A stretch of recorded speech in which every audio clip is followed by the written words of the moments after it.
Hello বন্ধুরা, চলে এলাম চ্যানেল রান্নাঘরে। আজকে আমি বানাবো পার্শে মাছের ঝাল সর্ষে বাটা। নিয়ে নিয়েছি এখানে পার্শে মাছ, টমেটো, সর্ষে পোস্ত, কাঁচা লঙ্কা। মাছে নুন হলুদ মাখিয়ে নেবো। প্রথমে নুন হলুদ মাখানো হয়ে গেছে মাছে।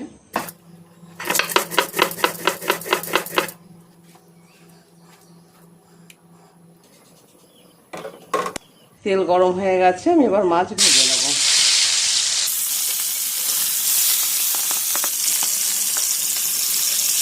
মাছ ভাজা হয়ে গেছে, এবার তুলে নিচ্ছি।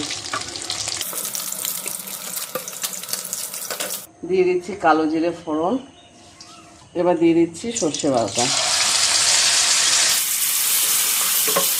দিয়ে দিচ্ছি স্বাদ মতো লবণ, হলুদ গুঁড়ো, দিয়ে দিচ্ছি টমেটো কুচি। মশলা এবার ভালো করে কষিয়ে নেব। মশলার গা দিয়ে তেল ছেড়ে দিয়েছে, মশলা কষানো হয়ে গেছে। এবার এতে দিয়ে দিচ্ছি পরিমাণ মতন জল। ঝোল ফুটে গেছে, আমি এতে দিয়ে দিচ্ছি ভেজে রাখা মাছ।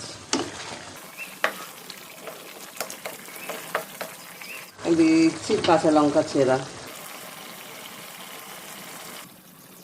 আমার রান্না কমপ্লিট। তোমরা অবশ্যই এইভাবে একবার বানিয়ে খাবে, সর্ষে পোস্ত দিয়ে বাটা মাছের ঝাল। যদি ভালো লাগে আমাকে কমেন্টে জানিও, আমার চ্যানেলটিকে লাইক শেয়ার করে দিও।